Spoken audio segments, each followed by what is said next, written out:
part of the Press Play Podcast Network. Look up in the sky. It's a bird. It's a plane.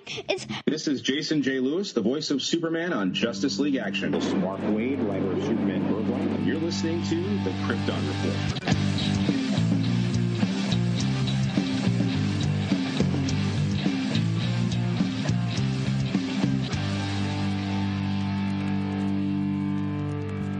Hey everybody, I just want to post this so everyone can remember that in January, the Multiverse fundraiser page that I've been a part of will be doing our yearly fundraiser. This time it is for Aortic Heart through the Ritter Foundation. And I want you to go over to their page, check out the notes, and check it out. I will be hosting an interview with the one and only Black Lightning himself, Cress Williams. That's right. Check that out in January. Head on to the page, keep looking on the social, and you'll see more information coming. Any money that is donated goes for a good cause. Check out the Ritter Foundation. Welcome to the Krypton Report podcast. I'm your host, Tyler, the Superman of Blue, the Man of Tomorrow. And with me, as always, is the Superman of Red, the man who needs no introduction, but yet I still give him one, Mr. James Cole. What's up, Man of Steel? Yo, yo, yo, yo. Wah. Whoa! I don't Happy have an New air Year. horn. Happy New Year, James. Happy New Year. Just technically, this is our first recording of the new year. I threw up my continual conversation about the Superman serials since they're so difficult to get a hold of. But I've been sick for the past week. I literally got sick New Year's Day. When I mean I got sick New Year's Day, I'm talking like Janine and I are up after 12. We're hanging out. Then about 12:30, I just started feeling weird. Then I started just feeling really sick, and I spent all New Year's Day like asleep. On the 2nd, I went to urgent care. So, and so we just haven't recorded anything because I've just been out of it and been sick. So here we are. Here we are. Glad to be back. I am glad to be back. Every time I say that, I think of Iron Man 2 with Tony Stark. Oh, it's good to be back. But yeah, so we got a little bit of news. We're going to talk some comics, and we're going to get back into something that most people forgot we even started because it's almost probably been 2 years. I swear, it has to be close to 2 years or a little over. Well, yeah, I mean, we lost it for a while, and then they released the Blu-ray, and it took just a short time for us to get them. Not too long, but and then we were doing Superboy, so yep, and you'll hear about that later. But let's get into some news. Okay, first thing up with this news is they really want me to watch an episode of this Gotham Knights series. They're pushing me, man. They're pushing me. They're pushing me hard because they showed a little teaser of Misha Collins getting plaster and makeup and like the prosthetic of like the teeth where they're going to do him full on Two-Face. Huh. So all it is him in the makeup chair, and like they put a little like thing of like the teeth and like the lip being bigger. They pour the plaster over him, and then they're like casting and cut. And I'm like, son of a biscuit. I mean, we did say that like we were excited for the idea of him being Two-Face, but then we saw that he like wasn't Two-Face. Yeah, we saw him as Harvey Dent, and I'm like, well, I mean, Gotham did, Harvey Dent for like 1 or 2 episodes, then he disappeared forever. But that was still like the before Batman, not supposedly after Batman's dead. By the end of Gotham, okay, every Batman villain had appeared but Two-Face, okay? The show became about the villains. But, yeah, they're pushing me hard for this, what do you call it? This Gotham Knights. I'll watch an episode of Misha Collins as Two-Face. I'll flat out tell you that right now. Yeah. Just to see his performance. I will watch that. That will be interesting. But yeah, that piece of shit is coming soon. I seriously don't know when, but it's in March. I know that it is. It's in March. I know we've talked about it. I keep forgetting because I'm not anticipating it. It's just because they're going to use Superman and Lois as a lead-in and everything. So, No, but well, you know what else is coming? The final season of The Flash, and we got the final season poster for The Flash, and it's just a pair of gold boots. I mean, it's a good-looking pair of gold boots. Yeah, and I think the tagline is just like the final run or something. Like I'm looking forward to my kids. Yeah, there it is. Took like a crap ton of photos playing my phone. Yeah, it's just a pair of gold boots standing to the side, and it says the final run, The Flash final season, Wednesday, February 8th. I mean, it's cool. It's definitely, unique because if you think about it, like when he started, he didn't have the gold boots. So those were just sir, added. He did not. Speaking of posters, we got some interesting Shazam like promo posters that are, I don't even know how to describe it. It just looks like a bunch of like graffiti, but they're legit. It says "We are the power" and it has like everybody's face. It says Freddy's collection, everybody's face in a lightning bolt. I'm like, okay, this is the marketing you're going to give us? This is crap. We need some serious marketing going on. Come on, it's January. Movie's 2 months away. It's a little over 2 months. Right. I mean, heck, these days, if you start marketing over 2 months away, it's shorter on the back end before you get to watch it on a streamer than it is. Yeah. Than it is before the movie comes out. You know what I mean? Oh, I do know what you mean. Like if they're marketing it for 60 days, then that's more days than it's exclusively in theaters. Black Adam just dropped this past Tuesday on physical. And it came out the end of October. And then it was about 1 month. It was on digital buy for Thanksgiving. And then another month and a week. And it's physical. So 4 month total from like not even 4 months from release to home video.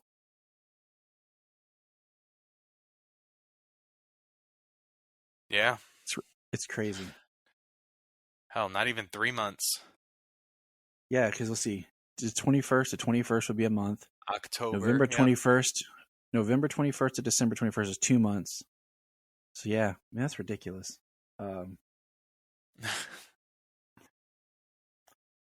Yeah. Anyways, that's.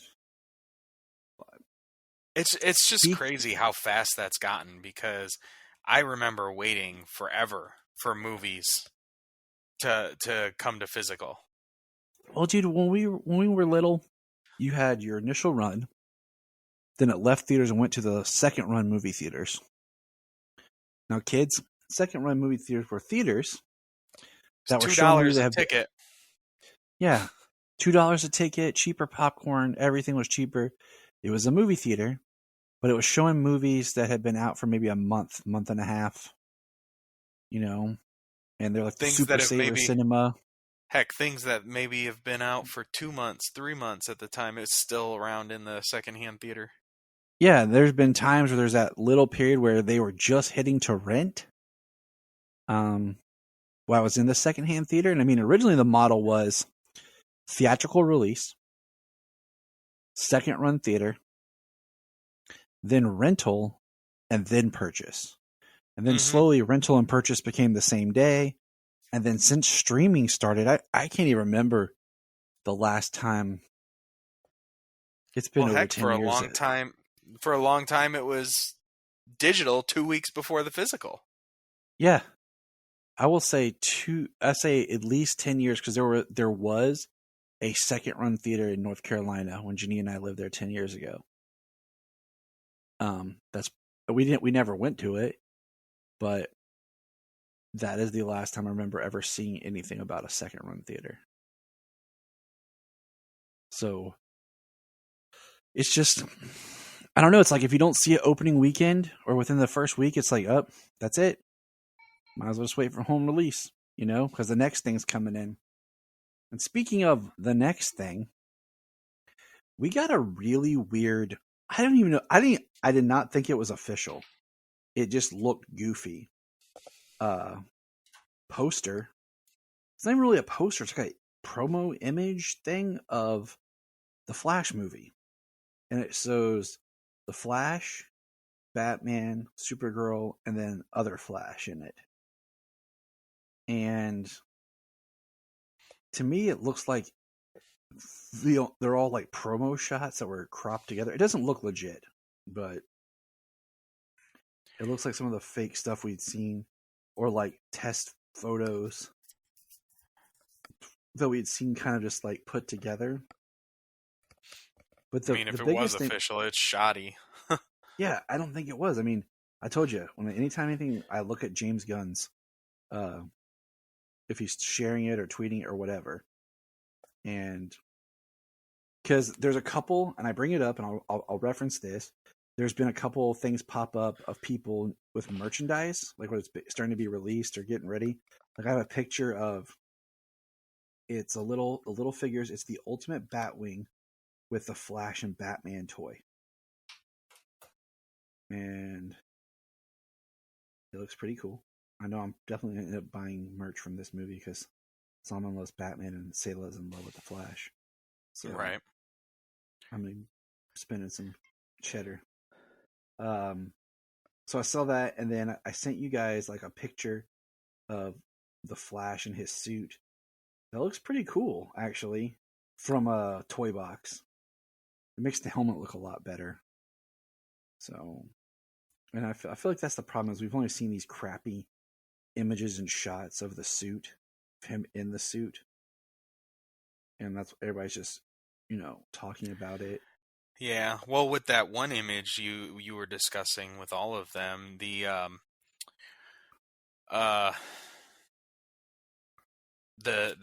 angle that Ezra was a weird, unflattering angle. Like it looked like he had no shoulders to speak of. Yeah. It was weird. It looked like a minion from that angle. Yeah. And then I had forgotten, because it had been so long since the teaser trailer had come out, that the other Flash suit was a Batman suit, like spray painted. So when I saw it, I was like, "Oh my God, what's going on with that neck? Like that's insane." And then you told me that, I was like, "Oh yeah, now I see it now." And I was like, "Oh, I remember it now." But it'd been so long since that teaser had come out. It looks like the Batman Returns suit. The way the abs are, they've been spray painted over. If you zoom in, you can see where he cut the ears down. It's the Earth 2 Flash, for lack of a better term. But I'm like, if this is not something I would release. So it's gotta be some sort of leak, butchered, put together, but it was worth mentioning it, just because everybody's talking about it. Flash coming June 16th. Woohoo. Yes. Soon we'll probably be seeing, like I said, you think you'd start to see something merch-wise, but we're not even seeing Shazam. But also, okay, we're talking, let's jump back, my segue about the Flash TV series. Everybody under their brother's coming back for season 9. Wally West is coming back for season 9. And we got that Stephen Amell as Green Arrow is supposed to be back for season 9. Yeah, the returning characters, for whatever reason, I think is very interesting, very exciting for the final season of what's basically the final show of the CW Arrowverse. I think I saw someone say it on Twitter, it was like the Arrowverse Prime, and that's been my favorite. That's been my favorite way of referring to it, because like I've said before, is once they did Crisis and they showed all the other Berlanti produced shows being basically in the same universe, they're all part of the Arrowverse. Stargirl's technically part of the Arrowverse, just it's more on the outside. So this is Arrowverse Prime, This was the second show, It's got a special place in my heart, and I'm gonna, be sad to see it go. And But I look forward to watching it with the kids too. I think I'm going to try to start, I think, a rewatch with Sayla and watch like some of the highlight best episodes of The Flash with her. So I'm just trying to watch them all. Awesome. So, yeah, and then sounds good. We got a picture of Leslie Grace, who just keeps wanting to make us upset. Released a photo of her in what would be her second Batgirl suit. And the suit looks like a Batgirl version of the Dark Knight suit. Pretty much does, yeah. The from like the plating, what would be the plating design that it looks like on like the legs and stuff, and the side of the suit. I know I made that comment. Very reminiscent of the Dark Knight suit. But it looked good. Yeah, it does. And it look looked good. like a behind the scenes suit, and it looked good. Yeah, that's the thing. Behind the scenes suits, sometimes there's different suits for stunts and not stunts, and then sometimes there's CGI touch-ups that are put on. She also released a picture of her wearing the Batman mask with a beanie on top from a scene that's where she actually like used the original Bat costume. And so, yeah, it's still a sore spot and bummer. Oh, it is. It's always, especially when something made it as far through production as that did. Just leak it and we'll blame it on somebody. Find somebody. Somebody gonna get fired. Somebody gonna get Walter prosecuted. Walter Hamada released it. The next thing I wanted to point out is, people have said it was on Hulu, but I feel like it was on and off Hulu a lot. But Justice League Action is on Amazon Prime. So if you have an Amazon Prime account, you can go and watch Justice League Action. Which part of me wants you and me to tackle Justice League Action. Maybe we'll do some Justice League Action after we finish the first season of Legion, just because you have access to it. Like we both own Legion, so we're good. We're safe, Yeah. I own Justice League Action. You don't? I do. So... Yeah. Oh, you do? Yeah, I own it digitally. Okay, then never on mind. Prime, actually. We'll get to it. We'll get to it when we get to it. And then the last bit of news I have is, in a message tweet, James Gunn made the statement that he is 1/3 of the way writing an unannounced DC TV show. How does that make you feel, James?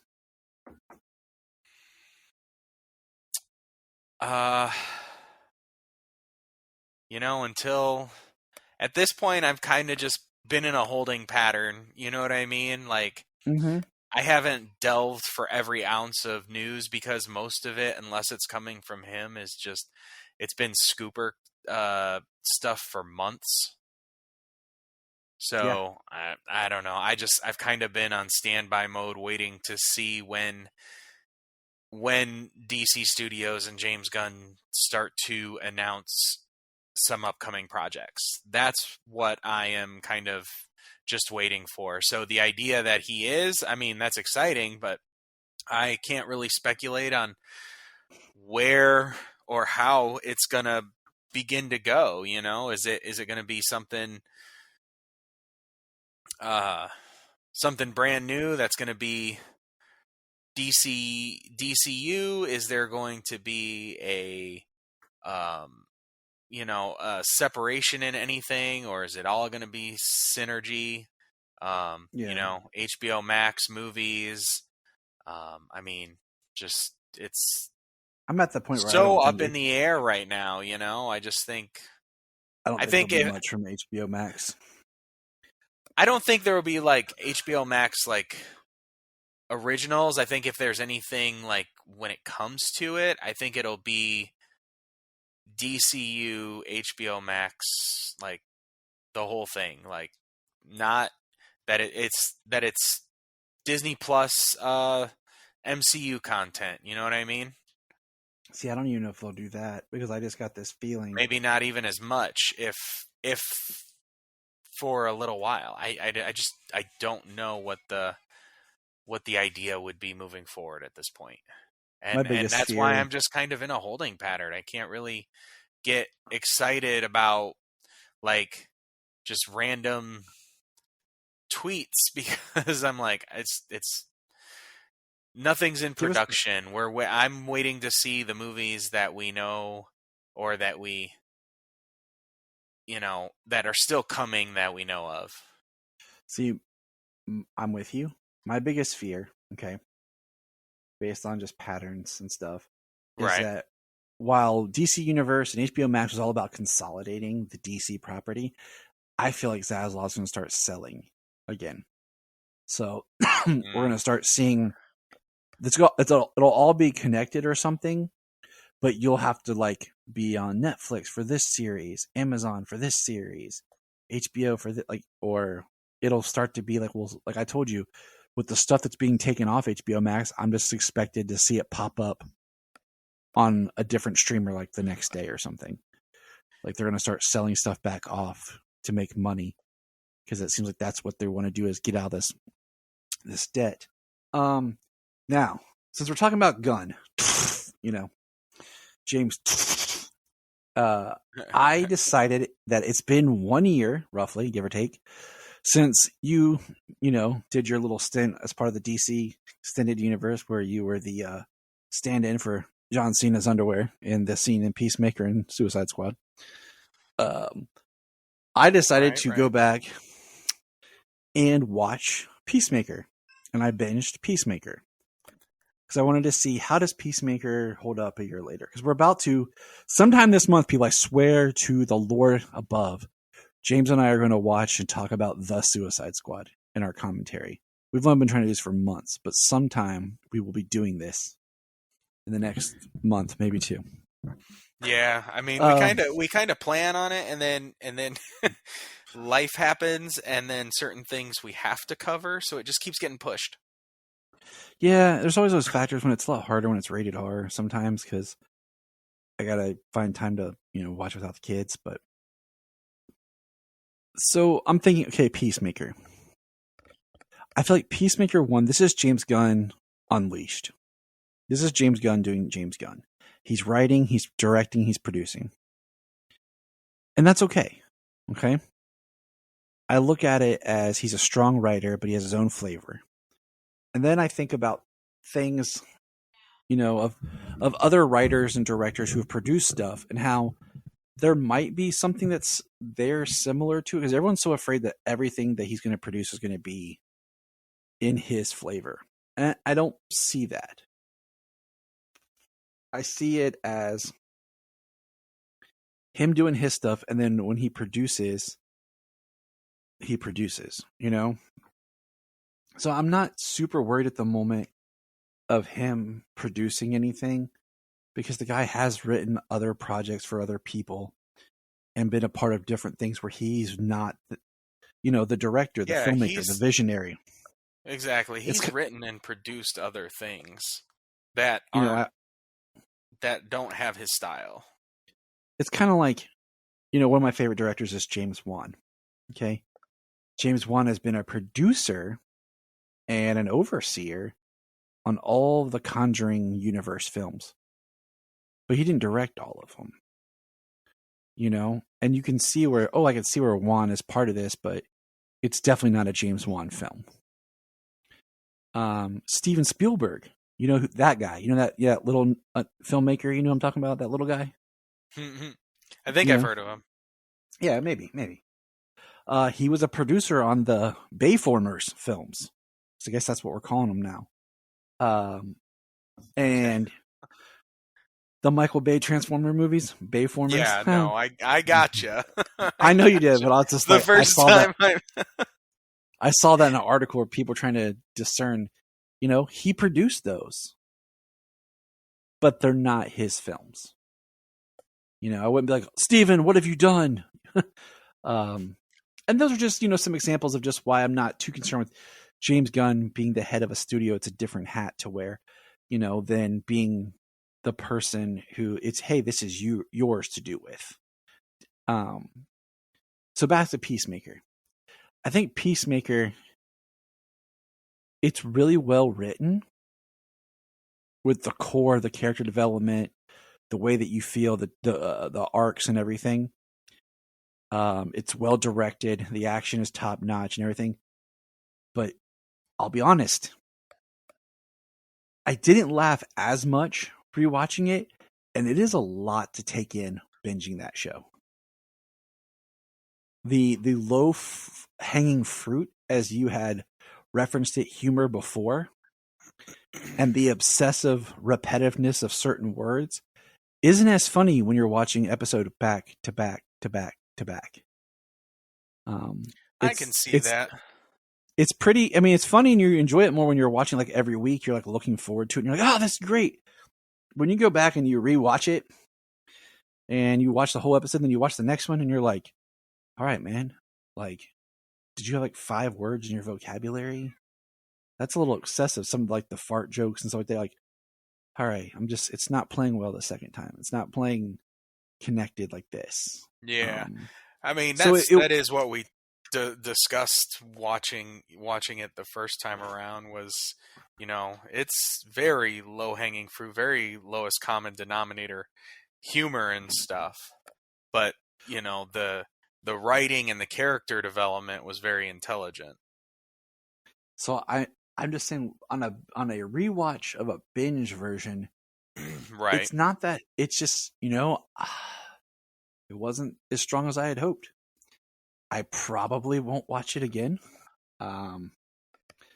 Maybe it'll be like a long time, but I feel like it was cool to certain parts and everything, and I enjoyed John Cena especially. So I do look forward to a second season. To see where they go with certain plot threads. And there's a couple things I had forgotten, a couple name drops here and there. But yeah, 1 year since Peacemaker, man. Yeah, I was just thinking. Me and Jamie were just talking about that the other day. That I could do a rewatch of Peacemaker, that I want to, and I was just thinking how like I would rather buy that physically right now because I still haven't bought the Suicide Squad. Mm-hmm. So I was like, interesting. I would rather buy that physically and have that and watch that again first before I even watch the Suicide Squad again. Interesting. Yeah, I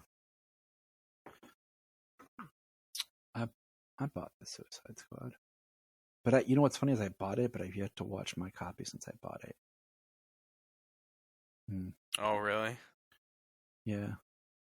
I got it on sale. And I didn't buy, like we've been over this, but I didn't buy anything for Black Friday because they screwed me over at Walmart. But anyways, that's a previous episode. Yes. Now it's time to, let's get into some comics, James. Do you want to get some comics? What we got? We got a little bit. Nothing huge. What we talking about today, James? Comics. I mean, the one that I have offhand is Dark Knights of Steel. Yep. So, I hadn't picked up World's Finest from the shop. I haven't gotten one of those since number 8. Okay, so I have 9 and 10. Are they on Ultra yet? So 9 is on Ultra. So we're going to shift that book to an Ultra. So we'll do that one. But yeah, let's talk 9 is. 10 should be coming probably next week. So let's talk Dark Knights of Steel. Number 9 of a 12-issue run. That seems like it's taking forever.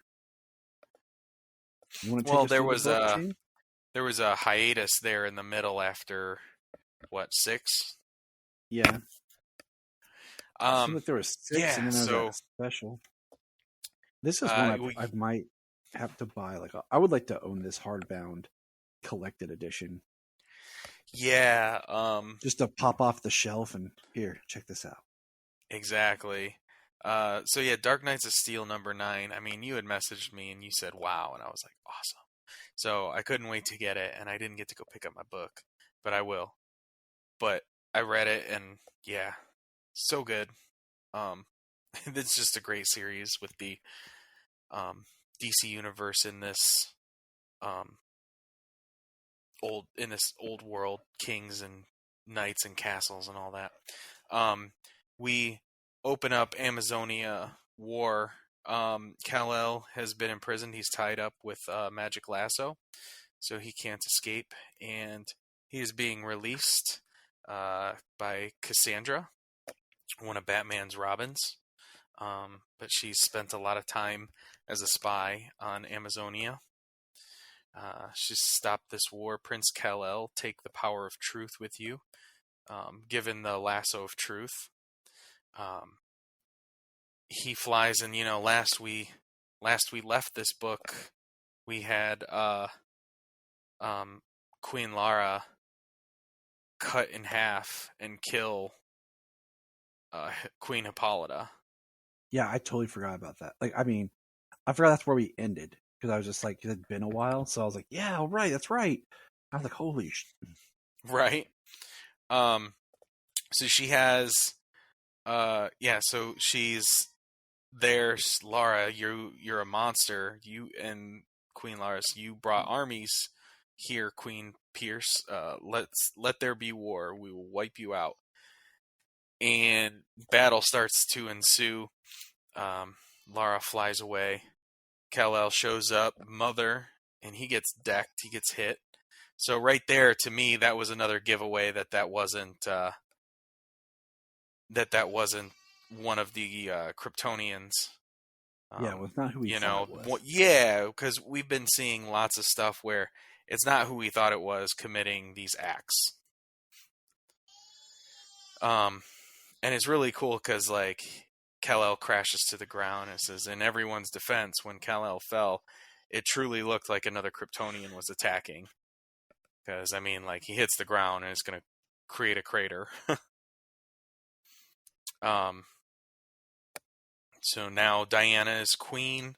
Kal-El's, I don't know what happened here, but please listen to me. And Diana goes on the attack. Knocks Kal-El across the battlefield, and General Waller screams for the soldiers to head out and fight.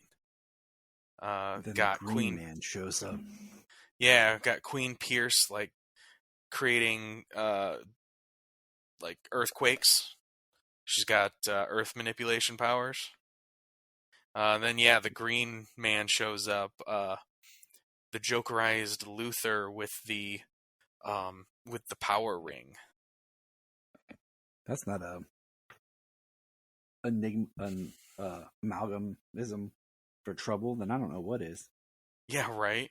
A Jokerized Luthor with an evil lantern ring. Yeah, that's like pretty terrifying. And then we have, it's scary. Right. We have some lightning thrown in the air. He's attacking. He's killing everybody. The Green Man. And it's really awesome, this shot. We got General Waller, and we've got Deadshot. Yeah, I thought that was cool. Because I was like, wait, we haven't seen him yet, have we?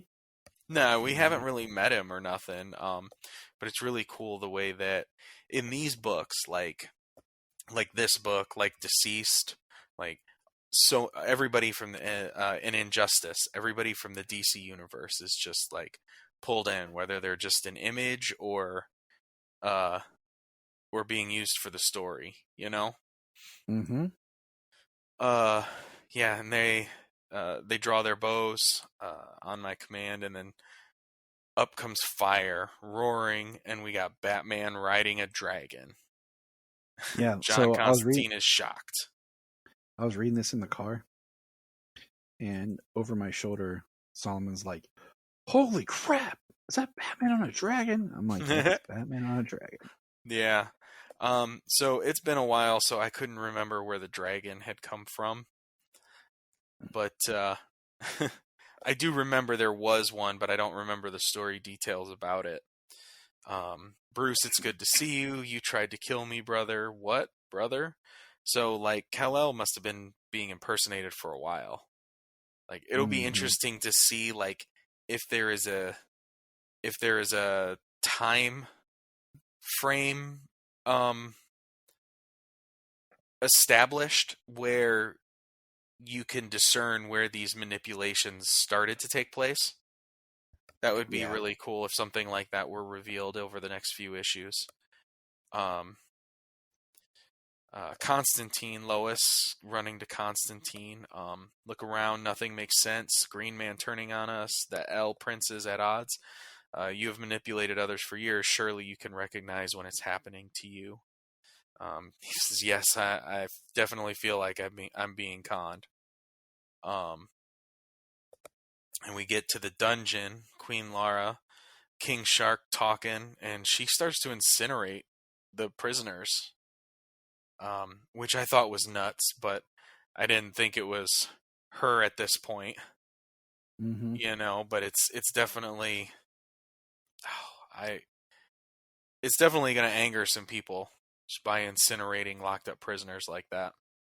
I mean, the King Shark one. Of course, I read King Shark in Ron Funch voice, so that would be kind of funny.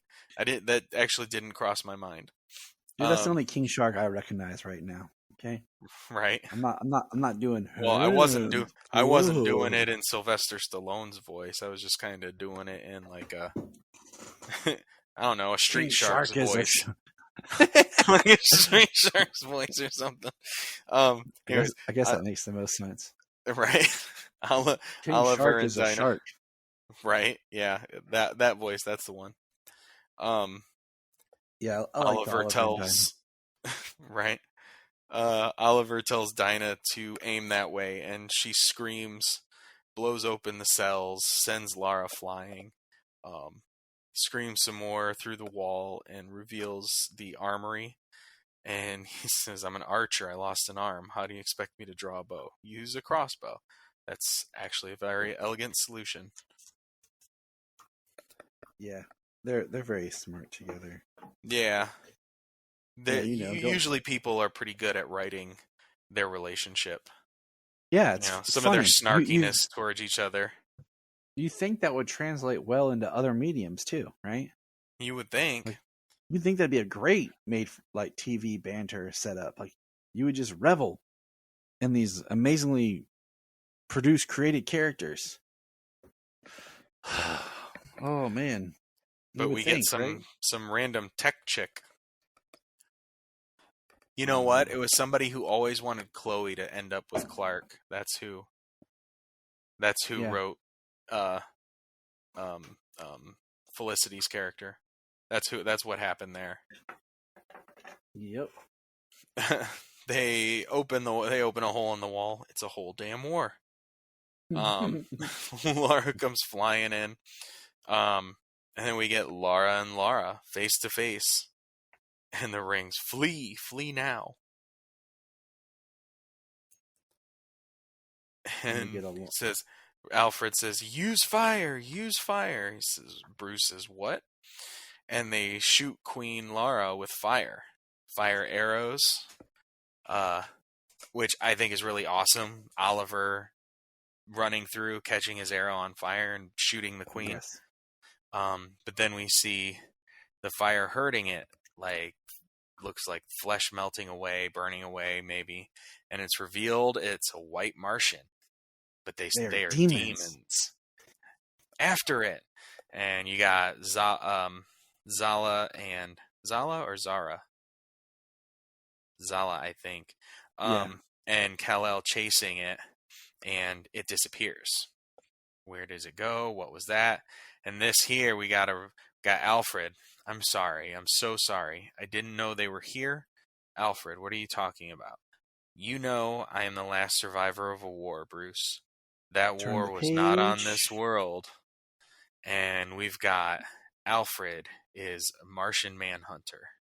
Dude, that's when I was like... Green Man. That's when I was like, oh my gosh. That's when I was like pumped. And I was like, holy crap. I was like, James has to read this. I can't say anything. I'm like, I appreciate not getting spoiled, because that's I scrolled down. I was like, oh, That is sweet. As soon as he said, "I'm the last survivor of a war," I gasped. The white got excited in the Martians. car. The kids were like, "What?" So then I had to explain to them what's going on in the story, and they're like, "Oh, cool." I'm like, I know, right? So that's our comic for the week. And I don't think we have anything next week. It is a great comic. Oh, it is. It is great. Probably the one. It's one I look forward to the most.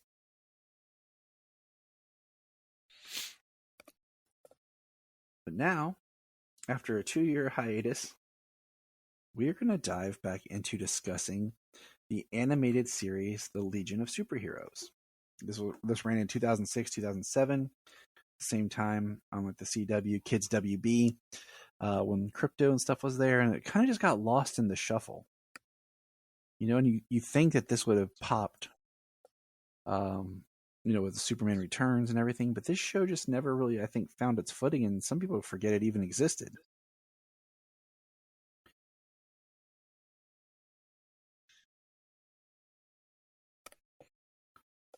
And we started this back on DC Universe because we wanted to do a new series, and it's kind of like a backup, and it was one that neither of us had watched completely, and we chose it because it'd be fun to explore. And then DC Universe, and then DC Universe disappeared, and it wasn't on any other streamer. And then over the past year, you and I both bought it on Amazon on sale for the complete series on Blu-ray. So, and then like you said, by that time we had gotten on to Superboy, and we had Superman and Lois and everything going on. So here we are back. And what's funny is we were looking at the list of episodes and what number order they are online is not the same list that's on the Blu-ray. The Blu-ray has the order a little different. So James and I did watch the same 2 episodes, but I ended up watching an extra one because I was trying to figure that out. So we watched episodes Lightning Storm and Child's Play. Yes, we did. Da-da-da. And it was on the disc, it's Child's Play first and then Lightning Storm next. Yes. And if you look at the order, it should have been Brain Drain, then Lightning Storm. But on the disc, Brain Drain is the next episode on disc 2 after Child's Play. So, just some fun little stuff going on here. But let me give you a synopsis of Child's Play. A young sorcerer arrives on Earth and causes a heap of trouble. In an effort to send him home, Superman learns of his vulnerability to magic, while Phantom Girl puts her diplomatic skills to the test as she travels to the sorcerer's secret world to ask for help. All right, James, take it away. Thoughts? Well, I mean, when it started and everything, I thought it was going to be like a mixie from the 31st century. Not really ended up being the case. Right, that's what I thought too. I was like, oh, this is a Mixus Pitalik type character. Okay. Yeah, that's what I thought, but it's not.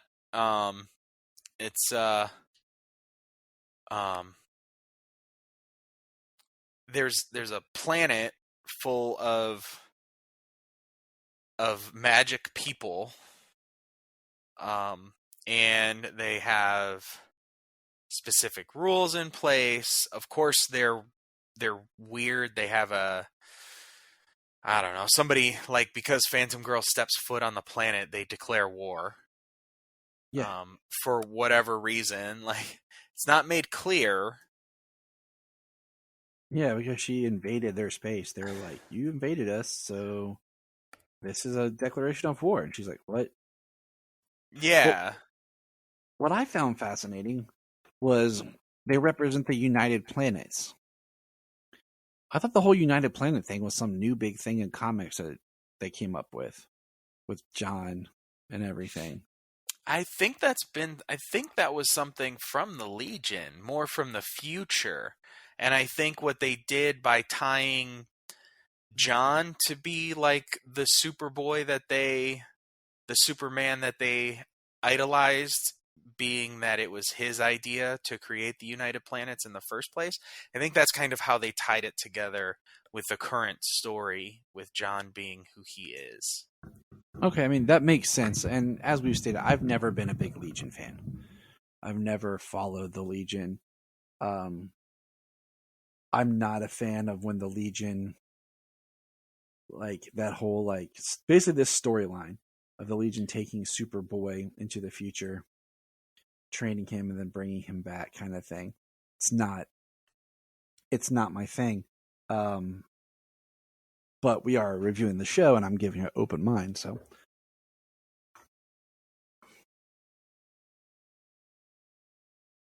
I did enjoy the episode. I mean, it was fun. What's fun is the kids dialed into the series. They both sat down with me, and when we record again with our next episode, Solomon actually wants to join and talk about the episodes because they both got interested in watching the Legion episodes with me. So I thought that was pretty cool. Yeah. Judah came in. He was interested. He was watching it when I had put it on. But I mean, other than it kind of being not mixy, it was a cool episode. Especially with Phantom Girl. You know, we learned that her mom had traveled to Zorg, whatever, years ago, and tried to open peace, and it just didn't work because they were just too weird of people for them to really get through. Yeah. And then what's funny is at the end, when they're like patching up and everything, they're like, now to talk of your terms of surrender. And her mom's like, surrender. Yeah. So he gave her a little wink too when he said surrender. Yeah, she just like thought of the quickest way to stop what was happening. And she did what she could. I mean, what you gonna do, huh? Yep. But yeah, let's see here. Zix was the boy, and there are quick like references to Green Lantern's power battery and the Dr. Fate helmet. But the other episode we watched was Lightning Storm. What did you think about this one? Well, I admit I was pulled in and out of this one while I was trying to watch it. But I did like the return of Lightning Lad's brother. Yes. I did like the return of him, seeing him again, because last time I believe he worked with the Fatal Five or something. Yep, and they referenced the Fatal Five again. Because that's what I was like. I was like, wait a minute, isn't there a Fatal Five tie into this? And, basically the point of this episode is, much to the Legion's disappointment, Lightning Lad accepts an invitation to join an older, cooler team. Once there, however, Lightning Lad realizes these new heroes aren't exactly what they seem. Now caught between the Legion and his new friends, Lightning Lad must decide once and for all where his loyalties lie. Like you said, he had to go Which up I think his we brother. knew where it was. Oh, yeah. There really wasn't a competition of who I thought was, Lightning Lad was going to align with. And, I pointed out to the kids as we're watching this, I'm like, could you imagine having to fight your brother? And how that would be. And they're like, no. I'm like, yeah, could you imagine? You have to fight your brother or your sister. And they're like, wow, that would suck. I'm like, yeah, it would. My kids are deep. But it was good because I like at the end, we have the scene where Lightning Lad's helping, and his brother basically, quote unquote, defeats him, stops him, and he's like pinned under something, and Superman comes up to him, and Lightning Lad says something to Superman about, does that mean you'll take me back? And Superman says, to me, you never left. Yeah. And I'm like, that's a Superman. That's a Superman quote right there. That's who he is. And that's a good lesson, like, for the kids too. Just, these characters, and, getting exposure to any of the kind of the good lessons that you can learn from Superman. Absolutely. So I'm looking forward to exploring more of this. It's fun. This chapter of Superman cartoons that I've never explored from a more modern age. Like, later on this year, we're gonna do the Ruby Spears cartoons. All, while they're still on Tubi. I own them, but we'll get through those and just kind of look at, Superman through the ages, because we've done some of the bigger stuff, and eventually we'll get to more of Superman the Animated Series. But, Nate's got that great podcast of his where he went through that, so we don't need to be stepping on no toes. Oh, yeah. I'm looking forward to when we eventually do talk about it. That was definitely my favorite animated series. And we've touched on it. That's been the thing, is we've done these things where we've gone and done like the pilot episode or something like that. So we've had our moments where we've touched on these shows and things that we love. And I look forward to, like you said, doing more of it, and we'll figure something out later on down the line. Maybe we'll make like a mixtape or something series. But I look forward to more of the Legion, even though I'm not really a Legion fan. I have my Legion ring though. It's a good it's a good show. It's a good cartoon. You know what I mean? Like, even though it's not like the favorite era for you, maybe even for us, because I do kind of appreciate this more. You know what I mean? The what is currently in comics, the John Kent. That's what I'm trying to say. Even though I prefer that as of right now, like, I enjoy this show for what it is. I was just thinking when I watched it, I was like, I know he grows older and everything. Like, is he supposed to go back at the same time that he left, and he's suddenly like 2 years older overnight? They do some stuff like in season 2, and that's why I'm because they do kind of their take on a version of like a Superboy Prime, and that's kind of why I'm actually excited for season 2. Because I do want to do a special episode eventually just on Superboy Prime, because I think he's kind of fascinating. Especially what they did with him with the whole Dark Knight's death metal and stuff. So. But yeah, Legion. Yeah, that was kind of cool. Legion. Yeah, I had fun. I had fun watching it, Allura was at that time like screaming crazy, so I got pulled in and out. she's been sick today, so she's been in a mood. No, poor girl. Now we were actually watching it as a family, the 4 of us, and eating dinner, going over it. So I kind of had to take care of a couple of things, but I could hear it because having it on my Blu-ray, it means that the speakers are hooked up to it. So doesn't matter where I am in the house, I can clearly hear everything. There you go. So, all right, man. Well, that about wraps it up for this episode here. We'll be back with some more stuff next week. Any final thoughts, Mr. James Tastic? James Tastic. James Tastic. Yeah, I'm looking forward to some more Legion. I can't wait to see what happens in Dark Knights of Steel 10.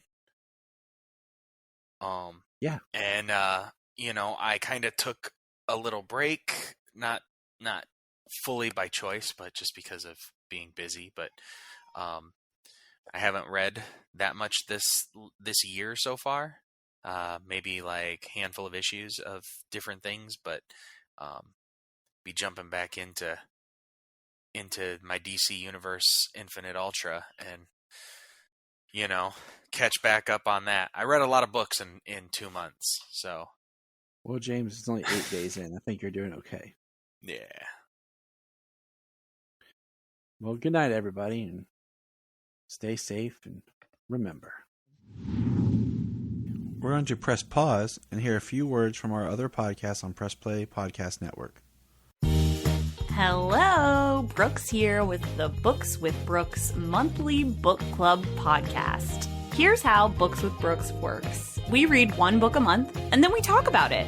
Classics like Stephen King's The Shining, debut novels like We Are the Brennans by Tracy Lang, and tons of other compelling, life-changing stories, one book and 1 month at a time. So come read along with us, and then listen in.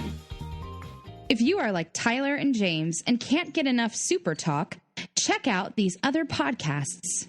Digging for Kryptonite, Supergirl Radio, The Last Sons of Krypton, the Superboy Legacy Podcast, All-Star Superfans, Superman the Animated Podcast, The Aspiring Kryptonians, Always Hold On to Smallville, The Geek of Steel, and Truth, Justice, and Hope. Remember to check out Krypton Report on all social media platforms. Go to linktree.com/Krypton Report. You find out all of our information. $1 a month. You'll get extra special content that you don't get on the main show, like movie commentaries and whatever else comes out of our mouths. So check it out, patreon.com/Krypton Report. This is Dan Jurgens, and if you want to have a good time, keep listening to the Krypton Report. Look up in the sky. We just want to say, if you've enjoyed this podcast, please check out other podcasts on the Press Play Podcast Network.